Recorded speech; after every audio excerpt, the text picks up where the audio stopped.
Mel, open the door. Woke you up from your sleep with a startle. You stood up in shock, but you moved too quick, causing you to fall to the floor with a thud. Groaning, you stand to your feet, rubbing the back of your head. Your parents had recently passed away, and you, for some reason, didn't feel comfortable sleeping upstairs alone. So, you decided to sleep downstairs on the sofa for a while. All disoriented, you wait to see if the banging on your door would happen again, just in case it was your imagination. Mel, open up, it's me, Lyric. You jump once more after hearing the loud yelling, followed by banging on your front door. I'm coming, you mumble, staggering sleepily over to the door, reaching for the handle to open it. Once you do, a familiar face with a large smile bounces to greet you. Mel, she squeals, pouncing on you for a warm hug. She has always been your best friend, even when you were little.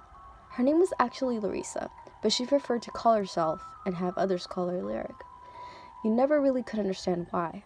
Larissa has always been the pretty girl. She was popular in school and had a lot of attention from boys. You were worried sometimes that she may leave you to be with others, but she never did. She always stayed with you through thick and thin, like a true friend. She has beautiful emerald eyes with perfect white teeth and long black hair. She was always quite the tall person, but you were slightly taller. You embrace her back, but stiffen a little when you see someone else at your door with her. She too had black hair, but hers was short, and her eyes were brown.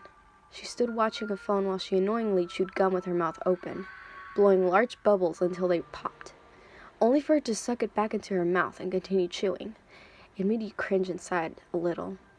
Oh, Mel, this is Susu, but just call her Sue, she says, letting you go and tapping on Sue on her shoulder to get her attention away from the phone. Sue, this is Mel. Larissa taps her shoulder again, gesturing towards you. Sue lifts her head with an expression of a moody child, giving you a quick glance up and down before returning to her phone. Hi, she says bluntly, not giving it much thought. Sue, well, Mel and I have been best friends pretty much all our lives. Isn't that right, Mel? You nod a reply, causing a huge, toothy smile to form on Larissa's face. But it soon shrinks after hearing Sue's uninterested response. Oh, how cute. Good for you, I guess, she shrugs, her eyes glued on her phone. Sue angered you highly as she came off as the very rude type and was not making a good first impression.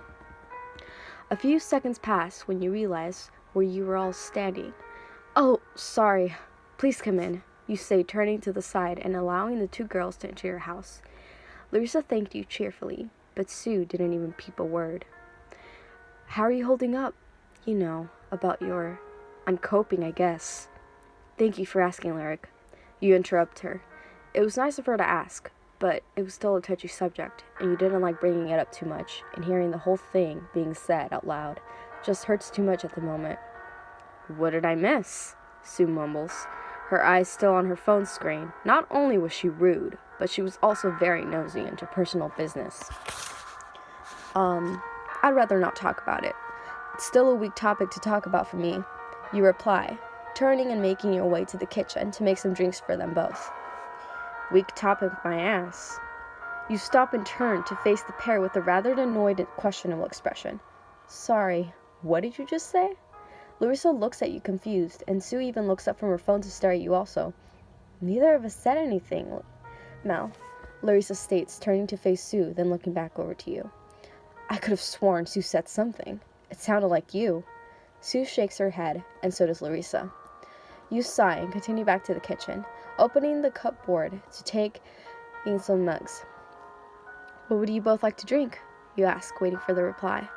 A few seconds went by as they thought over what they wanted until they answered. I'll have cola, Larissa says cheerfully, smiling over to you. You nod and turn to face Sue. Sue, what would you like? What do you have? I haven't been shopping for a few days to get juice, so the only options are cola, milk, or water. Cola, then. You nod and begin to pour the drinks. It made it easier that you all wanted the same thing, as it kind of saved time. Cola, milk, and water? Is that all she has? Pretty pathetic that she can't even leave her own house. Slamming down the cola bottle, you turn to face the two girls once again with an angry expression, causing both of them to jump. Mel, something's wrong? Larissa asks, walking over to you, placing her hand on your elbow. You check over Larissa's shoulder to see if Sue was looking, which she wasn't. I'm sure I keep hearing Sue say things that aren't very nice. It's definitely her voice. Sue hasn't said anything, and neither have I. It's all quiet, then you suddenly slammed the bottle down.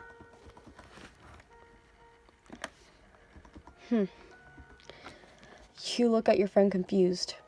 Why are you hearing a voice sounding like Sue, but no one else could hear? Are you sure? Yes, Mel, I'm sure. An hour or so passed, and all three of you sat on the sofa watching TV, chatting here and there. Oh, Mel, I forgot to ask. For my birthday this week, we're going to camp out in the forest. Are you up for coming? Larissa asks, sounding pretty excited. I don't have a tent, though. None of us do. We're just going to take sleeping bags, and I have a spare if you want to use it. She stands to her feet and shovels around to sit next to you, nudging you with her arm. It'll be fun. Okay, sure, I'll come.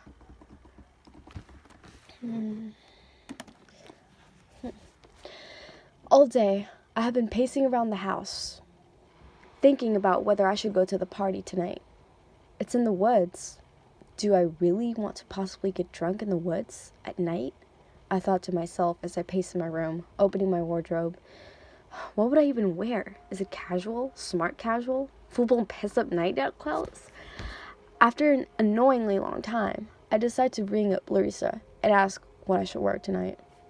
Hello, Lyric? It's Mel. I was wondering, what were you going to wear tonight? And what do you think I should wear? Why don't you wear what I'm wearing? A short dress. A short dress? Won't it be cold? No, we won't. Check the weather. It's meant to be hot tonight. Oh, okay. I don't think I even have a short dress. Yeah, you do. Remember that one I gave you for your birthday? Oh, yeah. I see. So, should I wear that? Hell yeah. It'll look good on you. Anyway, I have to go and prepare for tonight. See you. Before I had the chance to say goodbye, Larissa hung up the phone. Short dress, huh? Okay. Without a second thought to change my mind, I pulled out the dress and began to get ready for tonight. I had a few hours, but with everything to prepare, it would soon come quick. Finally ready, I opened my front door, stepped out of my house, and closed it behind me. Larissa had texted me where the party was. So, following her description off, go left at the post sign. I shouldn't get lost. I'm so gonna get lost. But one thing for certain that she was right about, it definitely wasn't cold, which meant that my walk was a nice one. Although on my travel, I did keep getting a strange feeling that I was being watched, but I blew that feeling off, as I was just paranoid that it was late at night. It's 11 p.m. I should be lazing around in bed, not going outside in the middle of the night at a party in the forest. It didn't take me long to reach the party, but as soon as I arrived, I instantly regret it. There were lights and loud music, lots of people who I didn't even know. There were people who were already drunk and throwing up. I wanted to just turn and run, but as soon as the idea popped into my head, Larissa came running to me. Mel, you're finally here! She cheered, hugging me tightly, almost squeezing every last ounce of air in my body. Lyric, who are all these people? I asked, rather loudly as I could barely hear myself for the loud music, so I could doubt she could hear me. Sue said she would invite some people. How many of these people did you invite, Lyric? 2. Which 2? There was a pause as Larissa looked around at all the people dancing and being stupid, before turning back to me with a regretting expression. You and Sue? I was shocked. There must be at least 50 or even 60 people here, and Sue invited every single one of them. How many did you say she could invite, Lyric? I said she could invite 1 or 2. Yet she invited 50? Odd? I didn't want to be so rude and say no. They're her friends. I sighed and placed my hand on Larissa's shoulder, looking around to see if I could spot Sue so I could talk to her about inviting too many. Finally, I spot her standing by a table holding a bowl of punch. Okay, wait here. I tapped Larissa as I head over to Sue. For once, her eyes weren't glued on a phone, but instead her mouth was glued around a cup filled with alcohol.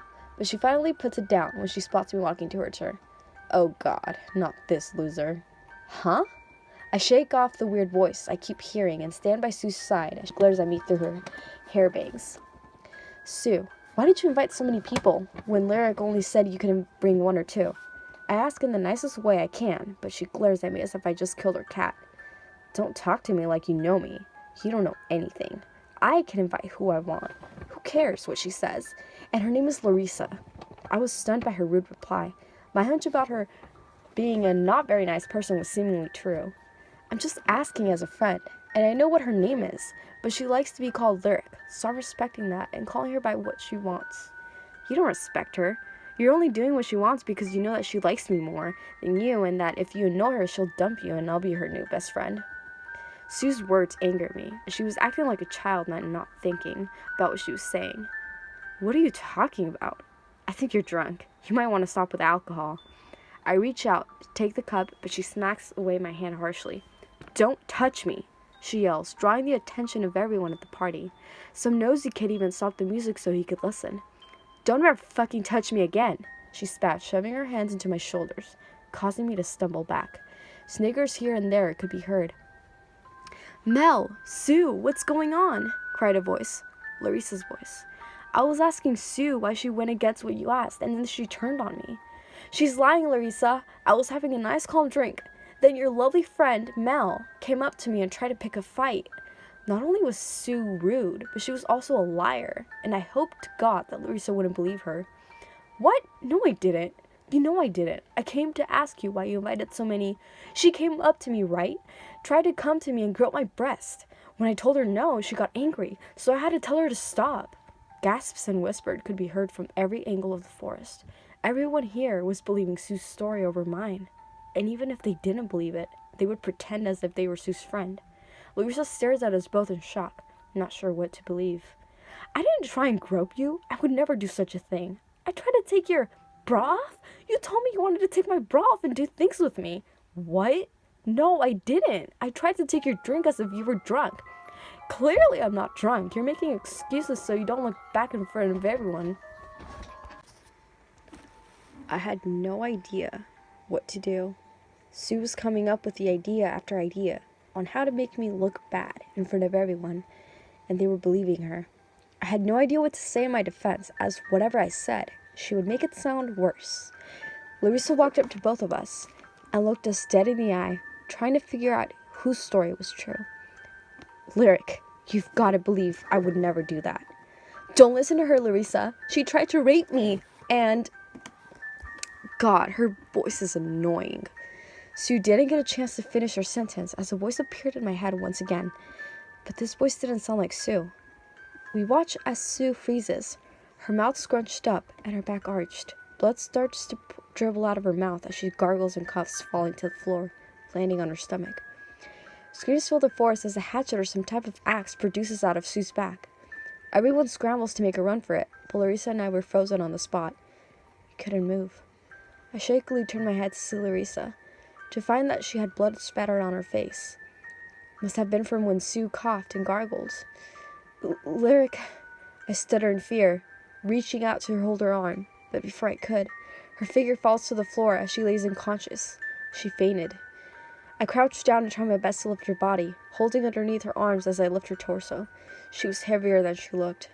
I tried to drag her, but I froze when I heard footsteps in front of me. A walk formed the trees.